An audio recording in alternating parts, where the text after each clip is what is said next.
रूस यूक्रेन युद्ध पर दो बड़े अपडेट आ रहे हैं। एक तो रूस ने साफ कर दिया है कि यूक्रेन में सुरक्षा की गारंटी देने के लिए विदेशी सैनिकों की तैनाती की कोई स्थिति स्वीकार नहीं की जाएगी।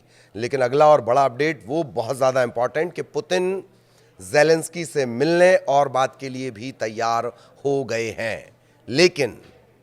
लेकिन इस लेकिन का जवाब भी आगे मिल जाएगा। नमस्कार, मैं ललित प्रजापति। बड़ी खबर से आपको बता दें, रूसी राष्ट्रपति पुतिन ने यूक्रेन युद्ध पर बड़ा बयान दे दिया। उन्होंने ज़ेलेंस्की से मिलने की इच्छा जताई है, लेकिन उन्होंने यूक्रेन के नेटो में शामिल होने का विरोध किया है और पश्चिमी देशों को युद्ध के लिए जिम्मेदार ठहराया है। ये बड़ा अपडेट इस लिहाज से भी है कि इससे पहले पुतिन ने इस तरह की बात कभी नहीं कही कि वो बातचीत करेंगे या कहाँ पर ये बातचीत होगी। वो तो अब यहाँ तक कहने लगे हैं कि आइए मॉस्को में बैठकर बात करते हैं।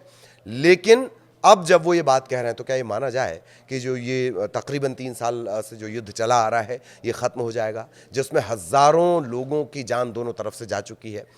इन्हीं सारे सवालों का जवाब देने की कोशिश हम करेंगे। तो रूसी राष्ट्रपति व्लादिमीर पुतिन ने एक बार फिर कहा कि यूक्रेन युद्ध में रूस का इरादा क्षेत्रीय विस्तार का नहीं है, बल्कि लोगों के अधिकारों की रक्षा के लिए है। साथ ही उन्होंने कीव के नेटो में शामिल होने के प्रति अपने विरोध को भी दोहराया।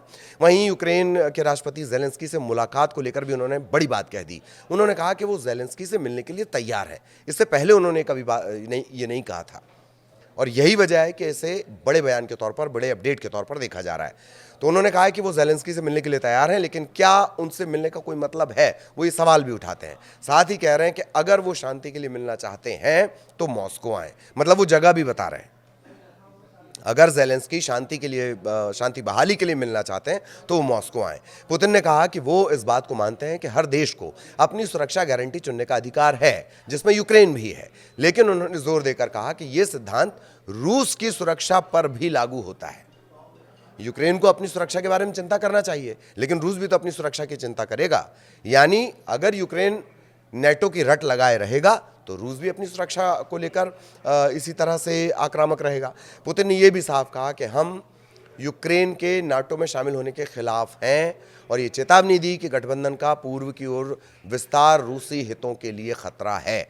पुतिन ने यह भी कहा कि अगर सामान्य बुद्धि प्रबल हो तो वर्तमान अमेरिकी प्रशासन के समाधान के आह्वान को देखते हुए एक शांतिपूर्ण समाधान संभव है।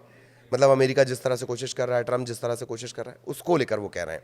फिर वो ये भी कह रहे हैं कि अन्यथा संघर्ष का समाधान सैन्य तरीके से करना होगा, यानी युद्ध जारी रहेगा। पुतिन ने यूक्रेन युद्ध के लिए पश्चिमी देशों को फिर जिम्मेदार ठहराया है, जो यूक्रेन को हथियार और आर्थिक मदद मुहैया करा रहे हैं। फ्रांस, जर्मनी, इटली आदि बार बार यूक्रेन की सुरक्षा गारंटी पर जोर दे रहे हैं, जिसमें यूक्रेन को नाटो देशों की तरह सुरक्षा देने का प्रावधान हो। अच्छा, ये बयान ऐसे समय में आया है जब युद्ध अपने तीसरे साल में एंट्री कर चुका है। तीसरे साल में एंट्री कर रहा है। अग्रिम मोर्चे लगभग ठप पड़े हुए हैं। दोनों पक्ष अंतर्राष्ट्रीय समर्थन हासिल करने के लिए अब कूटनीतिक प्रयास तेज कर रहे हैं। यूक्रेन नेटो सदस्यता और पश्चिमी सुरक्षा गारंटी के लिए दबाव बना रहा है, जबकि रूस का कहना है कि ऐसे कदम रेड लाइन पार कर सकते हैं। रेड लाइन पार करने की बात को सबसे गंभीर चेतावनी माना जा रहा है। अब इस युद्ध का दूसरा पहलू, रूसी सरकारी मीडिया के मुताबिक रूस ने साफ कर दिया कि यूक्रेन में सुरक्षा की गारंटी देने के लिए विदेशी सैनिकों की तैनाती की कोई स्थिति स्वीकार नहीं की जाएगी। क्रेमलिन के प्रवक्ता दिमित्री पेस्कोव ने रूसी मीडिया से बात करते हुए कहा कि क्या विदेशी, खासकर यूरोपीय और अमेरिकी सैन्य टुकड़ियां यूक्रेन को सुरक्षा और गारंटी दे सकती हैं? बिल्कुल नहीं, वे नहीं दे सकते हैं। ये बयान ऐसे समय आया जब फ्रांस के राष्ट्रपति इमैनुअल मैक्रों ने कहा था कि 26 पश्चिमी देशों ने औपचारिक रूप से यह वादा किया है कि युद्ध विराम होने के अगले दिन वो जमीन, समुद्र या हवा किसी भी रास्ते से सैनिक भेज सकते हैं। कोलिशन ऑफ विलिंग नामक 35 देशों के शिखर सम्मेलन के बाद मैक्रोन ने यह बात कही कि आने वाले दिनों में अमेरिकी समर्थन को अंतिम रूप दे दिया जाएगा। इस बैठक में यूरोपियन यूनियन समेत जो 35 देशों के नेता हैं वो शामिल हुए। सेना भेजने के मामले में इटली की जो मुखिया हैं मेलोनी, उन्होंने हालांकि साफ मना कर दिया, लेकिन वो इस बात की पक्षधर हैं कि शांति होनी चाहिए, अब शांति हो जानी चाहिए। खैर, 35 देशों के नेता इस शिखर सम्मेलन में शामिल हुए। यूक्रेनी राष्ट्रपति ज़ेलेंस्की ने समिट के बाद अमेरिकी राष्ट्रपति ट्रंप से भी बातचीत की है और गारंटी के लिए कहा है, समर्थन देने के लिए कहा है। अमेरिकी राष्ट्रपति डोनाल्ड ट्रंप ने हाल ही में संकेत दिया था कि अमेरिका का समर्थन शायद हवाई मदद के रूप में आ सकता है। वहीं यूक्रेन के राष्ट्रपति वोलोदिमीर ज़ेलेंस्की ने कहा है कि उन्होंने ट्रंप से यूक्रेन के आसमान की अधिकतम सुरक्षा पर बात की है, अधिकतम सुरक्षा पर बात की है।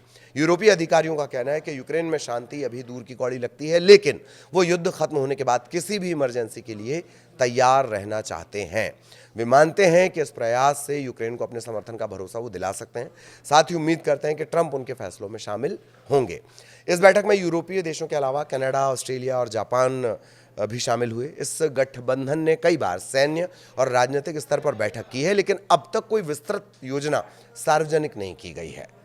और इसी संगठन ने जब ये कहा कि हम अपने सैनिक भेजेंगे, युद्ध विराम कर दीजिए, उसके बाद सैनिक हम तैनात कर देंगे, इमरजेंसी से निपटने के लिए तैयार हैं, तब रशिया का ये रिएक्शन आया है कि किसी भी तरह का जो सैन्य दखल है वो यूक्रेन में ये बिल्कुल ठीक नहीं होगा।